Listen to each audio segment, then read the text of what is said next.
What's up, everybody? We are on location here, 2021 winter steelhead fishing, and yours truly just pulled this nice fish out of the local creek here.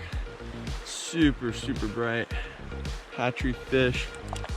Man, they put up a good fight. Really only took me about 10 casts, maybe a couple after I found the right depth.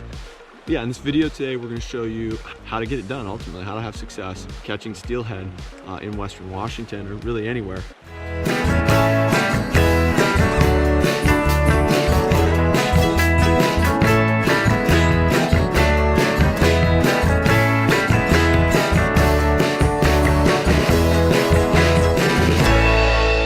First thing, most important thing is you got to find the right water, right? You're out of place with steelhead.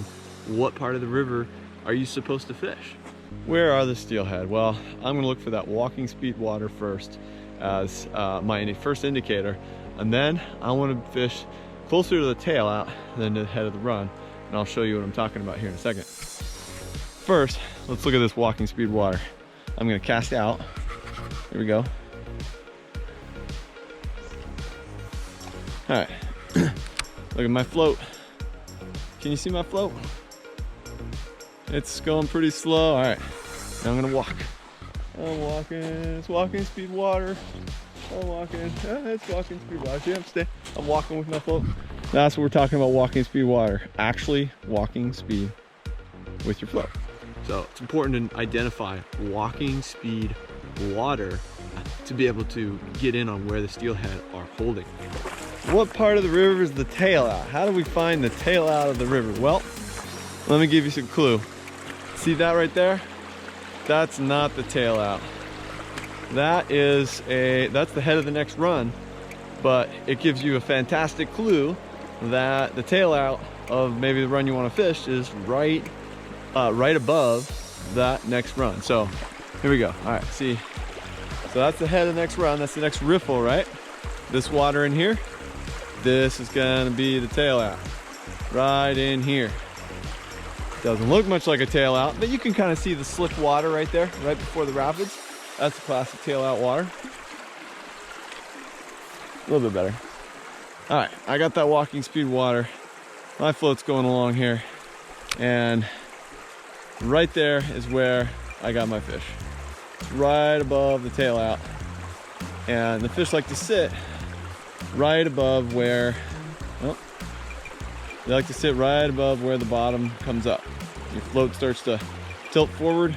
Every section of the river is going to have the head or riffle with faster water. You can identify this because it's the white water, right? You can take a look at that. Then you're going to have the deepest section, which is the run, moving left to right here. And then just as the bottom starts to come up, the run turns into the tail out. It's got like a slicker appearance to it. Typically, you're going to find steelhead right at that transition point from the run to the tail out, maybe a little bit into the run, maybe a little bit into the tail out. Let's take a look at some clips illustrating this where steelhead hold principle. All right, so we got some darker water here. This is the run. Right at the left part of the darker water there is the run transition to the tail out. And you can see on the far left, you can see the head of the next run right there. You can see that white water. And I'm fishing this, targeting the steelhead that might be sitting right in the darker water, just above the tail out. And as we watch my float go along here towards the far edge of the bank, and I'm gonna get a bite right there. And that is literally about 5 feet, 5-6 feet above the tail out. So fish are sitting right there. Which is pretty typical. All right, so how can you tell where that transition point is just based on looking at your float? Well, if you've weighted your float correctly, it's standing straight up and down in the drift as it's going down, downstream. And as you get to that transition point, it will catch on the bottom. Your leader will catch on the bottom, your hook, your split shot, and your float will start tilting forward. And that gives you that clue that you're right at the transition point, and fish are going to be sitting right there. So let's take a look at another clip illustrating exactly how this looks. Then anywhere from here down there, I think that is where they would be sitting. Oh, yeah, yep. Harder to see in this clip, but the steelhead bit right above the tail out, not more than a few feet into the run. Just as I was saying here, just before I hooked up, I was like, yeah, this is exactly where they're going to be. So I'm going to try to lead the head in. Well, and we'll just be patient with it.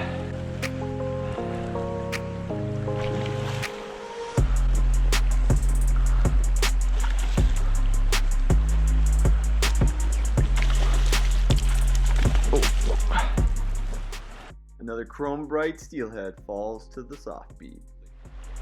Second thing is you got to have the right offering, the right leader, and that can be based on a lot of things. In this case, water's a little bit lower flows. I know the river was lower. We had a high water event, say 7 days ago, and it's been coming down since then.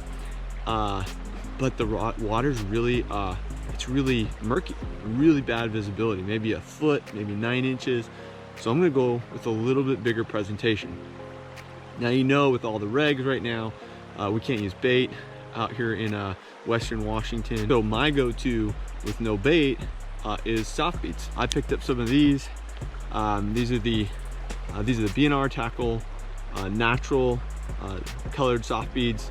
I broke out the 20s today. So I started with like a 14mm bead, and then I saw the water clarity and I upsized to a 20, and that got the job done. Let me show you how I rigged the beads. So the packaging of these soft beads includes this stopper system that you're going to put your leader line through on the side opposite the hook, and you're just going to push the stopper onto your line.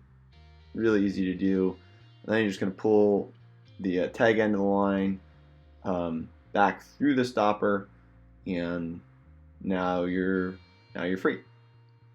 Then you're going to slide that up almost to the hook, maybe an inch or two above, and then you're going to grab your bead and you're going to put that onto your leader, thread it all the way through, and slide it down to your hook, and now you're fishing. It's that simple. But let me show you my leader. So this is the exact leader I did the damage with. So I got the Bomac float, clear float. Not a big factor here with the water clarity, just how I'm rigging up, because I thought it would be lower and clearer. This is a 5/8 ounce float, and I got a 1/2 ounce inline weight. It's important to match the float rating with the weight rating so that your float will stand straight up and down, and it'll telegraph to you whether it's on the bottom or not while you're fishing it. From the float down, I've got a 20-pound fluorocarbon leader. I've got a split shot about 12 inches above, and then right here I got my 20. See my bead stop right there, and then this is just a cheap 1/0 hook. I like smaller, thinner wire hooks, smaller tine. You can see how small that point is. Gives a little bit more penetrating ability with a lighter action rod. Let me show you another look at this beautiful fish again. Let's go. Get out here, get it done, get your steelhead on. It is a blast, especially early in the season like this. They're pretty feisty. It's a lot of fun.